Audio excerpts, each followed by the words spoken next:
आप सभी को बहुत बहुत शुभकामनाएं। नवरात्रि में नौ दुर्गा की पूजा की जाती है, यानी कि माँ दुर्गा के 9 स्वरूपों की पूजा की जाती है। आज हम यहाँ पर माँ दुर्गा के तीसरे स्वरूप माँ चंद्रघंटा के बारे में बात करने वाले हैं, जिनका पूजन किया जाता है नवरात्रि के तीसरे दिन। तो आइए जानते हैं माँ दुर्गा के तीसरे स्वरूप का नाम माँ चंद्रघंटा कैसे पड़ा, इस नाम के पीछे का तथ्य क्या है और इस नाम का अर्थ क्या है। माँ दुर्गा का तीसरा स्वरूप माँ चंद्रघंटा माँ पार्वती का विवाहित रूप है। विवाह के पश्चात माँ पार्वती ने अपने माथे पर अर्ध चंद्र सुसज्जित कर लिया और इस तरह से इनका नाम पड़ गया माँ चंद्रघंटा। तो माँ दुर्गा का तीसरा स्वरूप माँ चंद्रघंटा के नाम से जाना जाने लगा। अब बात कर लेते हैं पौराणिक मान्यता के आधार पर और धार्मिक मान्यता के आधार पर माँ दुर्गा का तीसरे स्वरूप का नाम चंद्रघंटा कैसे पड़ा। तो आइए बात कर लेते हैं धर्मशास्त्र के आधार पर माँ दुर्गा के तीसरे स्वरूप का नाम माँ चंद्रघंटा कैसे पड़ा। एक समय ऐसा था जब असुरों ने बहुत ही ज्यादा त्रासदी फैला रखी थी और देवतागण बहुत ही ज्यादा परेशान थे असुरों से। इस त्रासदी को देखकर ब्रह्मा जी, विष्णु जी, शिव जी तीनों ही बहुत ही ज्यादा क्रोधित हुए और इनके क्रोध से एक तेज उत्पन्न हुआ और उसी तेज से उत्पत्ति हुई माँ दुर्गा के तीसरे स्वरूप, जिन्हें माँ चंद्रघंटा के नाम से जाना जाता है। तो माँ दुर्गा ने अपना तीसरा स्वरूप माँ चंद्रघंटा के रूप में असुरों का संहार करने के लिए ही लिया।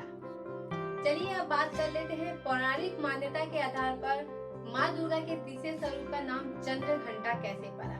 इनके माथे पर हमेशा अर्ध चंद्र रहता है, जो कि घंटे की तरह लगता है और इस कारण से माँ दुर्गा का तीसरा स्वरूप जो है वो माँ चंद्रघंटा के नाम से जाना जाने लगा। अब हम नजर डालते हैं पौराणिक मान्यता के आधार पर किस तरह से माँ दुर्गा का तीसरे स्वरूप का नाम चंद्रघंटा पड़ा। अगर पौराणिक मान्यता पर हम नजर डालें तो माँ दुर्गा ने असुरों का अंत करने के लिए, उनका संहार करने के लिए और देवताओं को असुरों से बचाने के लिए अपना तीसरा स्वरूप माँ चंद्रघंटा के रूप में धारण किया। इसके अलावा यह भी कहा जाता है कि माँ दुर्गा ने असुरों का संहार किया अपने घंटे की नाद से, जिस वजह से माँ दुर्गा का तीसरा स्वरूप माँ चंद्रघंटा के नाम से जाना जाने लगा। माँ दुर्गा की तीसरी आंख हमेशा से खुली रहती है और वो असुरों का संहार करने के लिए हमेशा तत्पर रहती है, यानी कि असुरों से युद्ध करने के लिए हमेशा वो तैयार रहती है। माँ का यह स्वरूप शांतिदायक और कल्याणकारी है। माँ का जो तीसरे स्वरूप का नाम है चंद्रघंटा, चंद्र है शांति का प्रतीक और घंटा है ईश्वरीय ज्ञान के नाद का प्रतीक। जब मनुष्य अपने भीतरी असुरी वृत्तियों और दुर्गुणों से परेशान होकर माता के द्वार पर जाता है और उनसे मदद की गुहार करता है, तो माता अपने घंटे के नाद से उन असुरी वृत्तियों और दुर्गुणों का संहार करती है और मनुष्य के मन में सद्गुणों का विकास होता है और मनुष्य के जीवन में शांति और खुशहाली आ जाती है।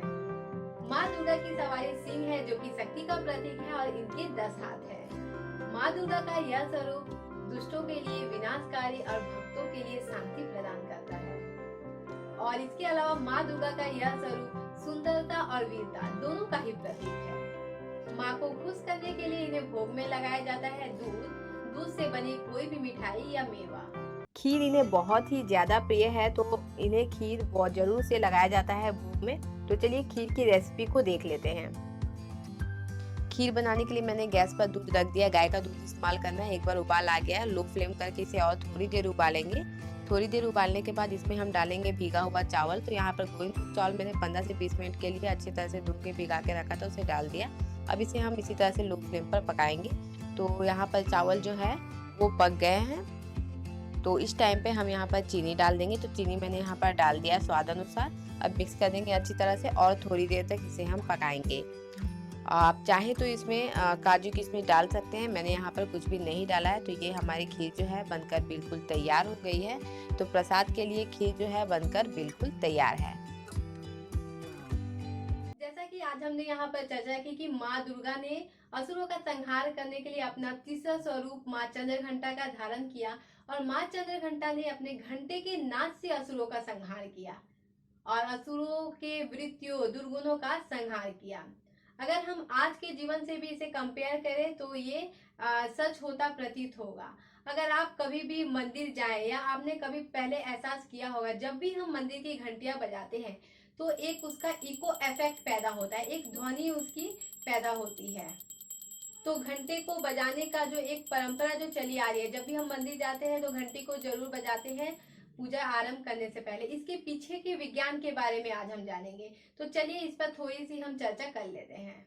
घंटे की आवाज अपने इको इफेक्ट से हमारे दिमाग को स्पष्ट कर देती है, यानी कि हमारे दिमाग को क्लियर कर देती है। और इससे क्या होता है, हमारा फोकस एनर्जी जो है वो बढ़ती है, यानी कि ध्यान केंद्रित करने की जो शक्ति है वो हमारी बढ़ती है। इस ध्वनि से पॉजिटिव ऊर्जा पैदा होती है, सातों चक्र बैलेंस हो जाते हैं और एक हेल्दी ऊर्जा पैदा होती है। घंटे की आवाज से वातावरण में एक कंपन पैदा होता है, हवा में जितने सारे जो बैक्टीरिया होते हैं उसका अंत हो जाता है। तो अगर हम विज्ञान के आधार पर भी देखेंगे तो मंदिर में घंटी बजाने का एक अलग ही मतलब है और इसका फायदा ही है। तो मंदिरों में घंटी बजाना केवल धार्मिक या पारंपरिक नहीं है, बल्कि इसका विज्ञान से भी ताल्लुक है। आज के लिए बस इतना ही। आज हमने चर्चा की माता दुर्गा के तीसरे स्वरूप माँ चंद्रघंटा की, जिनका पूजन किया जाता है नवरात्रि के तीसरे दिन। अपने नेक्स्ट वीडियो में हम बात करने वाले हैं माता दुर्गा के चौथे स्वरूप माँ कुसुमांडा के बारे में, जिनका पूजन किया जाता है नवरात्रि के चौथे दिन। तो मिलते हैं नेक्स्ट वीडियो में। धन्यवाद।